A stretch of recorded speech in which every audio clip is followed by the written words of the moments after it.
Hello, hello. Can you hear me? No?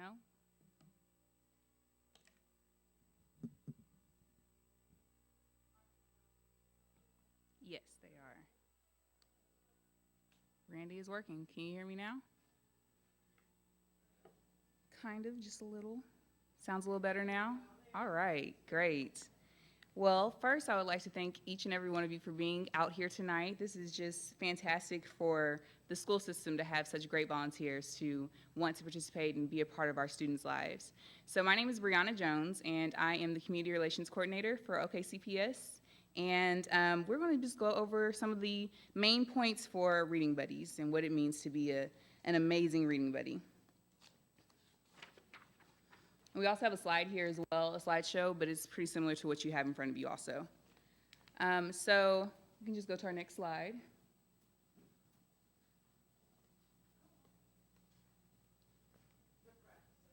It's okay.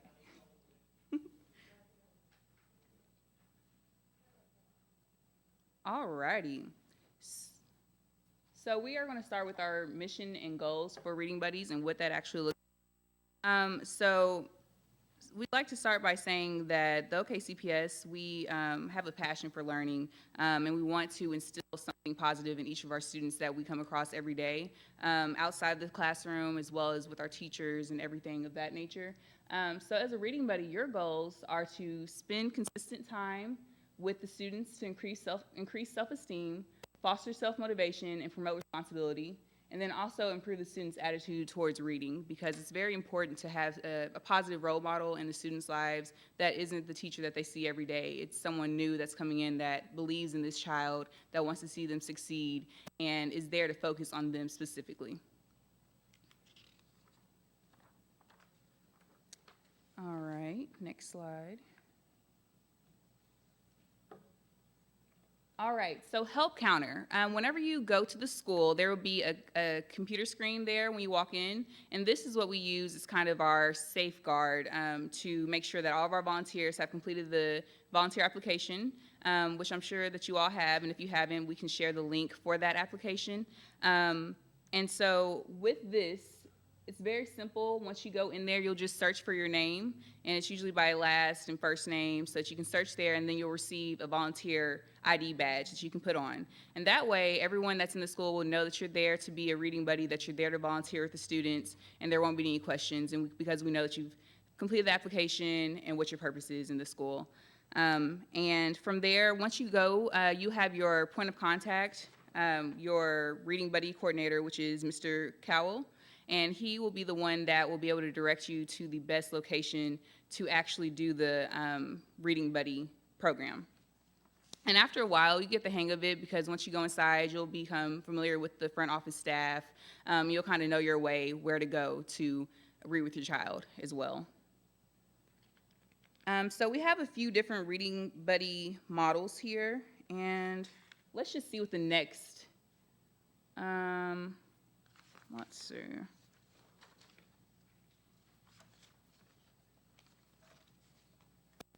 Okay, so as far as the volunteer guidelines, um, these are kind of the things that we can, and the cans and the don'ts as well.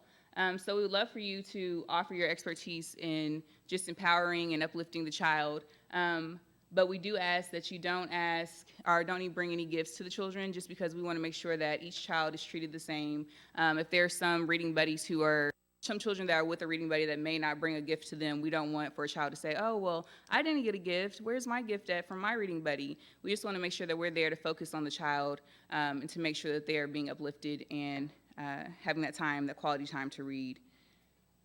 Confidentiality is a big, big piece. We just want to make sure that we protect our students while we're in the schools.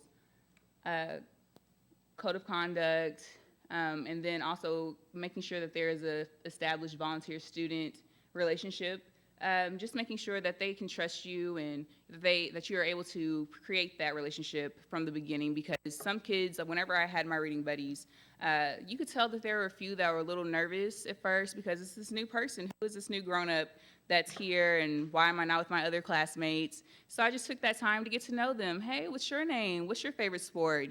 Just different things like that. What's your favorite subject? And just to learn more about them so that we can kind of play on that whenever it's time to have those one-on-one conversations.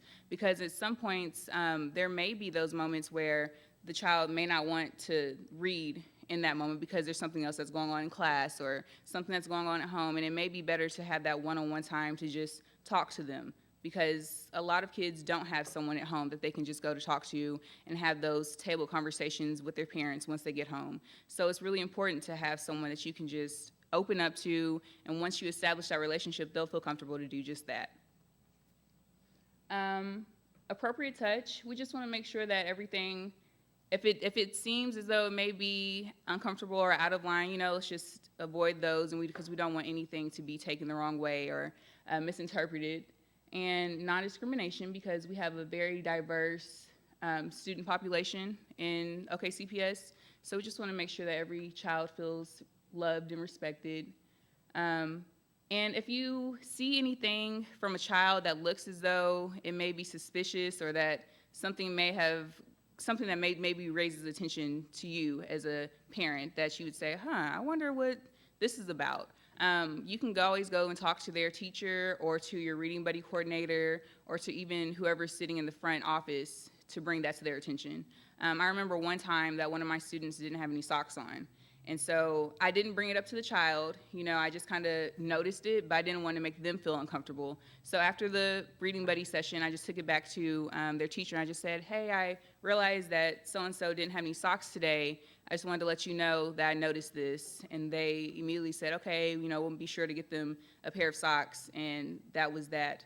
But there's so many students in a school, a counselor or the teacher may not be able to notice the things that you're able to notice when you have that one-on-one time or even that group time with those students.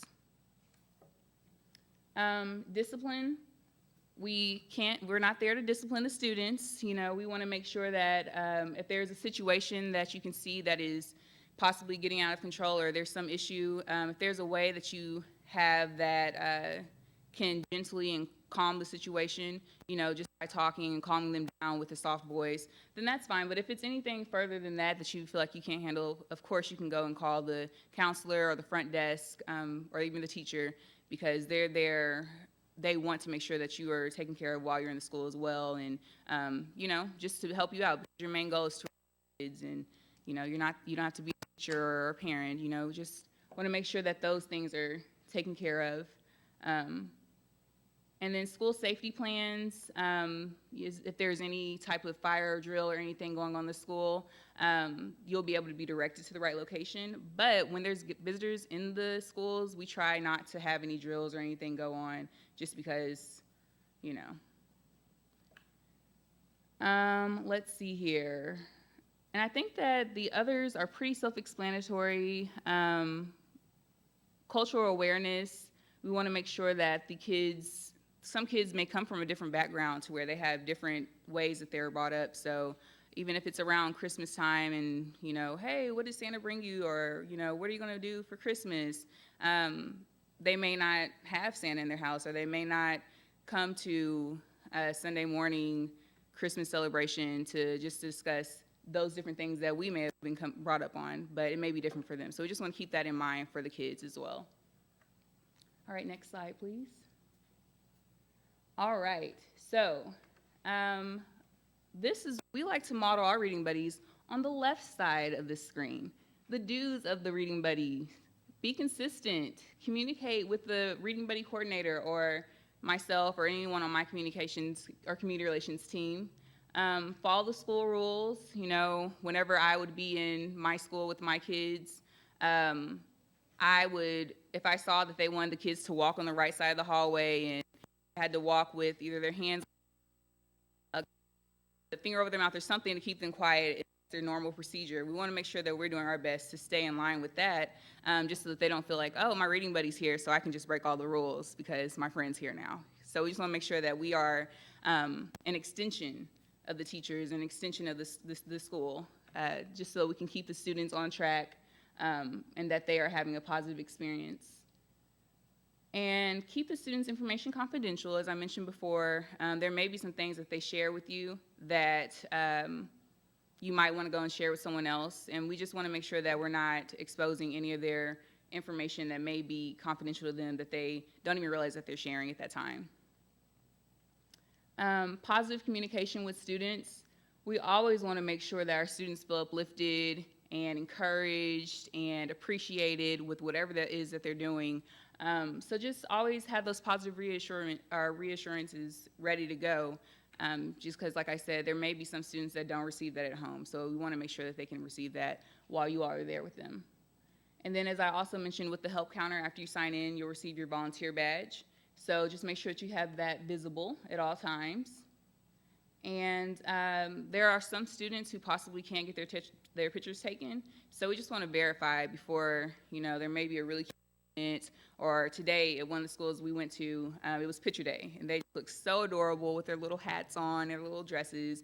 But you have to make sure that it's okay if you want to take a picture or not before you take that. Now, the reading buddies don't, which I know is an issue at all, but we still have to go through it. We never want to be alone in a closed room with the students. So if you feel as though it may be an uncomfortable situation, just opening up the door so that way that there's a line of sight to the hallway, which is helpful too whenever you want, if you need to contact someone, stopping another teacher in the hallway without actually leaving the room with your students. You can just say, hey, can you come in here? I have a question for you. And it's just as simple as that. Don't provide students with any medical treatment. It's always safe, even if it's a scraped ankle or a scraped knee that they got during recess. We can just always take them to the nurse's office and they can get them bandaged up because some students may have a latex allergy, and even if you have the Band-Aid in your purse or your back pocket, it may be better to just take them to the nurse's office and let them take care of it.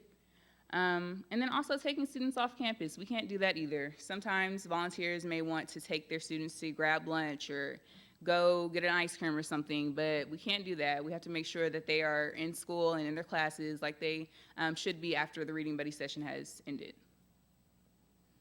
And then also, we should refrain from discussing or promoting any religious or political topics, which I think kind of stems back to the cultural awareness that may be different for some students.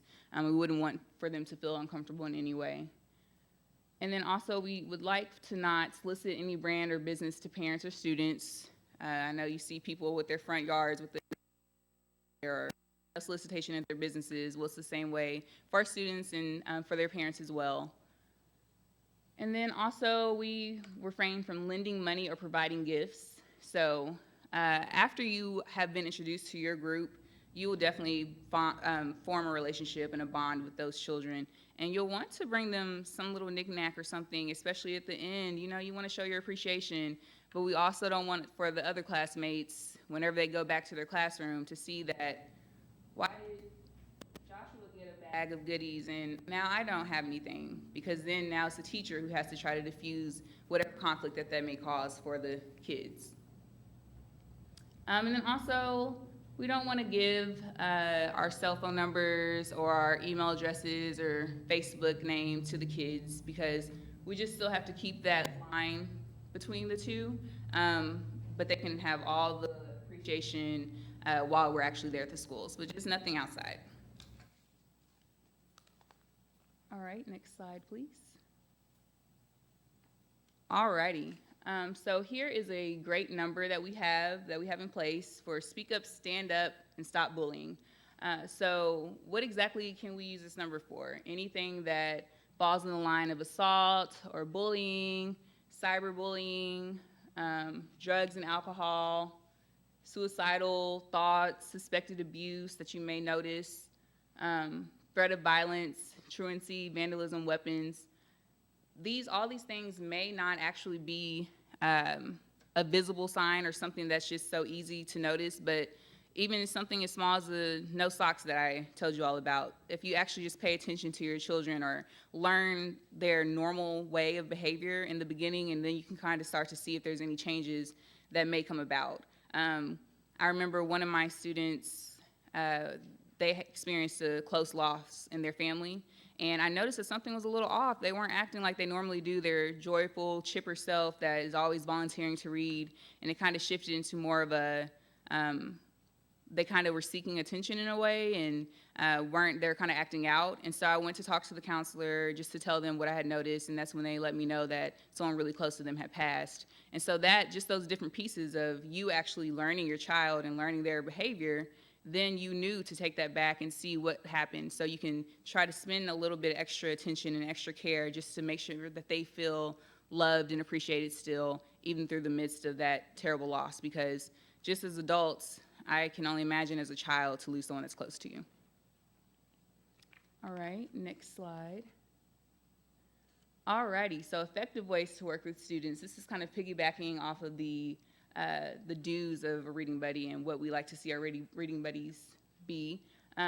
Be warm and friendly. Go in there with a nice smile, a nice welcoming, greeting atmosphere and energy that makes the kids want to come to see you every week that they are there with you. Keep your commitment and apologize if necessary. So if you are with just one child, or if you're with a group of 3 or 4 children, they are looking forward to seeing you each week. That is something that they look forward to. So if for any reason there's some reason that you're not able to come, but you see them that next week, just say, I apologize, something came up and I wasn't able to make it, but I'm here now, so you can go pick out the book you want to read, and let's just get to that part. Because there's been times where something came up at work and I wasn't able to go be with my reading buddy, my children, and they're like, where were you, Miss Brianna? I missed you last week. I'm like, oh, I'm sorry. I had to work, but it's okay. I'm back, and, let's go in here and let's read. And it was all better then, because they just want you to be there. They get used to that. Encourage students to think. So whenever they pick out their book that they're going to read, whenever they're looking at that front page, the cover page of the book, just ask them, what do you think this book looks like it's going to be about? Do you have any ideas? What do you think? Okay, let's see. Let's open the front page up and see what it's about. So then they're excited to see, okay, well, that was his idea. This was his idea. Let's see who's right. And then that kind of encourages them to want to dive into the book and see who can actually read the first page or so. And then you can definitely take turns, however you feel like it works best, to take turns, or to say, Josiah, you're going to read the first page, and then you're going to read the second page, figuring out the best flow for the group of kids that you have. And then also admit when you don't know, because that's fine. That's fine. We want to make sure that they feel as though that they're in a trusting environment. It's perfectly okay if you don't know something. Always be positive and encouraging. Let students talk it out while you listen, because we're not there to talk to the students or talk at them, but we want to make sure that we're engaging in positive dialogue as well. And then look for teachable moments. So if there's any way that you can connect a piece in a book to something in real life experiences that you're probably, any child probably has experienced, like, okay, well, so maybe sometime when your mom takes you to get blah, blah, blah, or so whatever you can see, some type of connection point that you can make to make it to where they now can associate a real life experience with whatever is going on in this book is always helpful. And then maintain a sense of humor. Kids are fun. We want to have fun with the kids. We want to go in there and laugh, and they're going to make you laugh too. So let's see who can make each other laugh the most. All right, next slide. Let's see here. Reading tips and pointers. The goal is to read background knowledge, vocabulary, and positive associations with reading. So help students improve comprehension by thinking about before, during, and after reading. So as I mentioned, when they get that book, see what their thoughts are based on the cover of the book. See what their thoughts are based on the pictures, and try to help them not guess, oh, it's a picture of a caterpillar, so this word must be caterpillar. Let them try to actually figure out what the real word is and try to find that common link. And then while they're reading, making those associations. And then after, also seeing, okay, so what did you think about this book? Was it the same thing that you thought when we first started? And that way they're able to put their comprehension skills into play. All right, next slide.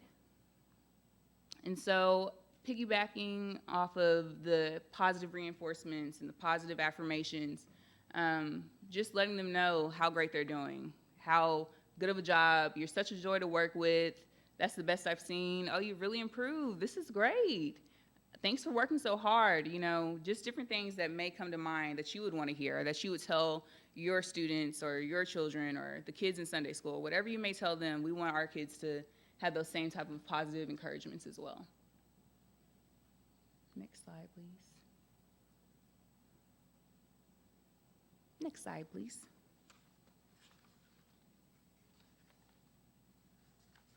All right, so frequently asked questions. What if I would like to bring a gift or a card to my student? Well, we can't do that, as we mentioned before, about the other children not feeling as though they didn't receive anything. And then what if my student tells me something that concerns me? That's something that we can take back to the teacher, the counselor, or your reading buddy coordinator. And what if my student doesn't want to try? Well, that's when, if you can tell that they are having a challenging day in class or something may be going on, that may be the opportunity to where, today we might not read a book. Today we just might talk.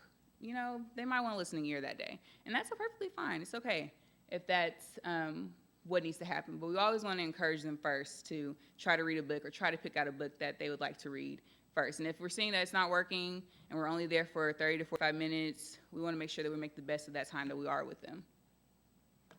How do I deal with an uncomfortable family matter or event in my student's life? So as I mentioned before, with the loss of a close family member or something that may be going on at home, we can always take it back to those three resources that we have: the teacher, the coordinator, or the school counselor, front desk attendant.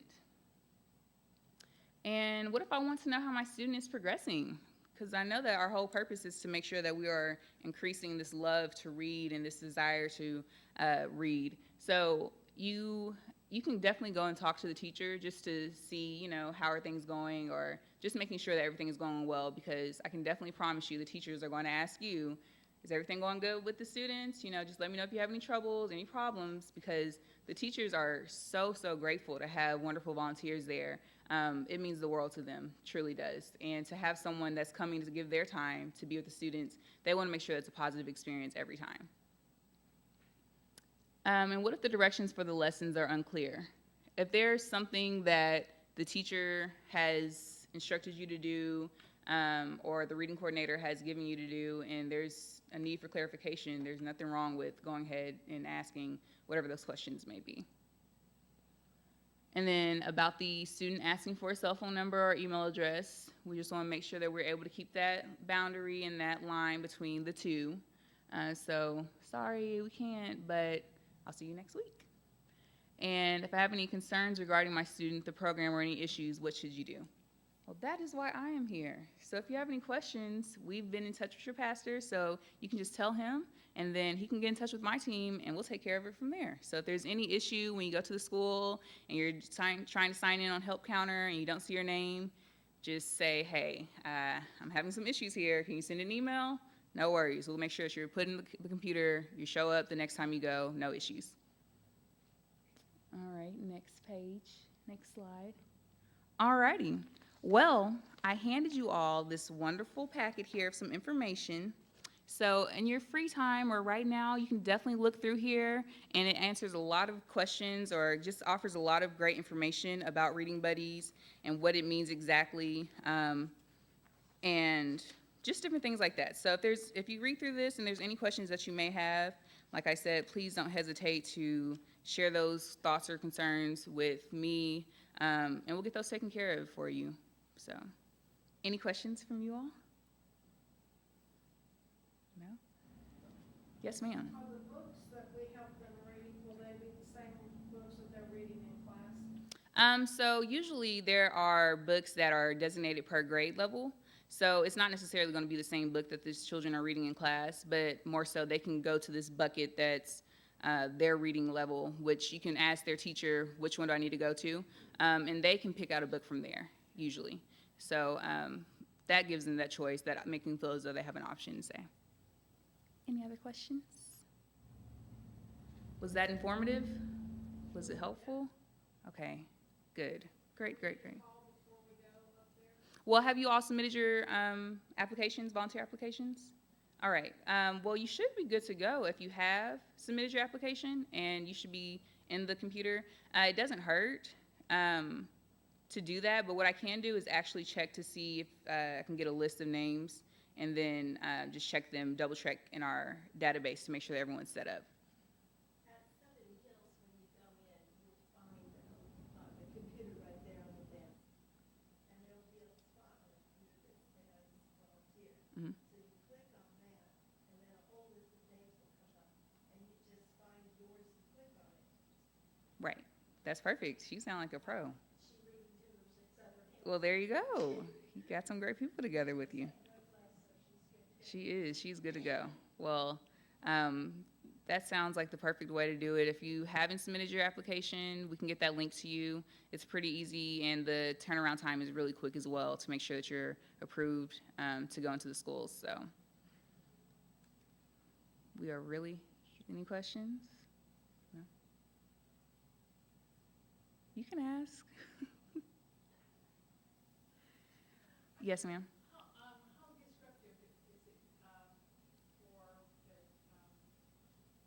volunteer not to be able to read on certain weekends? Um, We go check on other friends and things, so I know that there'll be 2 or 3 days sure. a week that I can't be there. Sure. Well, if there's a way for you to let us know or to call up to the school and say, hey, I'm a reading buddy for such another's class, or even talk or ask for Mr. Cowell, which is the coordinator, something like that, just to notify the school to say, hey, I'm here for Miss Albie's 2nd grade class and I'm unable to come today. I just wanted to let you know. That's perfectly fine. That way, if they're not going to send the students out to your usual designated location, that they'll just be able to keep them in class and let them know that you'll be able to be there next week or whatever you're able to return. Mhm. All right. Anything else? Yes, ma'am. Will we have one student each, or will there be a group? So we do have different options. So there's an option for one student or a group of 3 to 4 students. I will say that whenever you speak to your coordinator, the teachers in the school are actually the ones that divvy that up to let you know what your group is going to look like. From my personal experience, whenever I first started doing reading buddies, I was assigned to 4 little boys, and I was so nervous. I was like, oh my God, are they gonna like me or not? What is going on?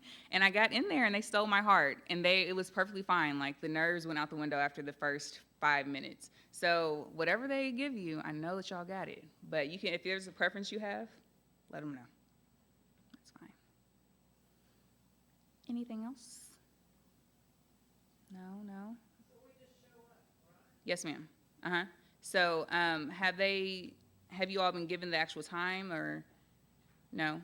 Okay, well, what I can do is follow up with the school to see if they've decided upon the actual times that they would like to have the reading buddies to come, and just send an email out that way. Because there are set times, but it's just a matter of whatever that may be for your personal schedule or what that looks like. It's a very flexible program, so whatever works best for the individual, it's okay.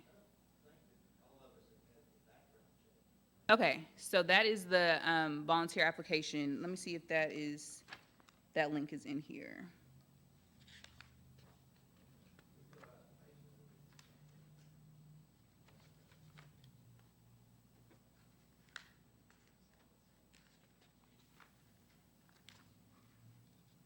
Let's see.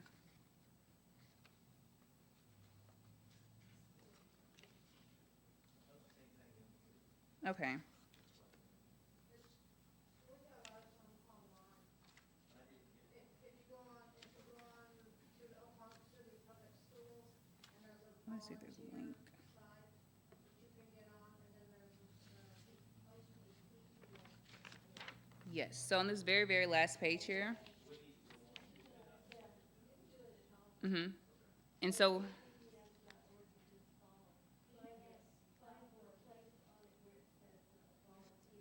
yes.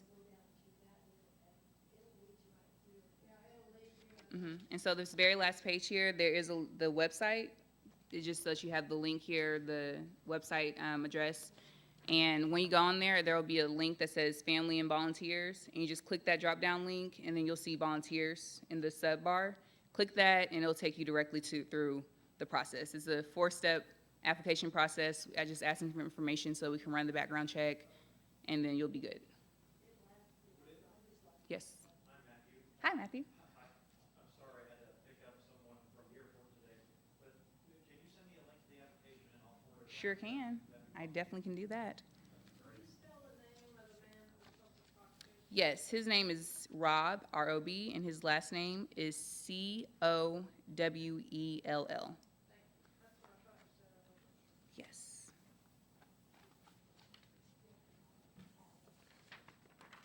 When I talked with Cindy, she said she was looking to start this at the end of September. Okay. So once they get their applications done and all that's finished, she'll give us the time. So I mean, I can talk through. Perfect. The times. Yes, yes, yes. So once that's completed, that'll be the point of contact, just so that you can have that actual information, so that you know this is my designated time to show up, this is how long I'll be here, this is what my group will look like. So they'll take it that one step farther for you all. Mhm. Any other questions for me while I'm here? No.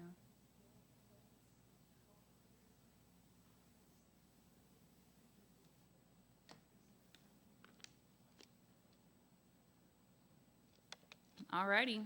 Well, thank you so much for allowing me to have a few minutes of your time. I really hope that this was informative and that you're still looking forward to being a reading buddy, because we really appreciate you so much.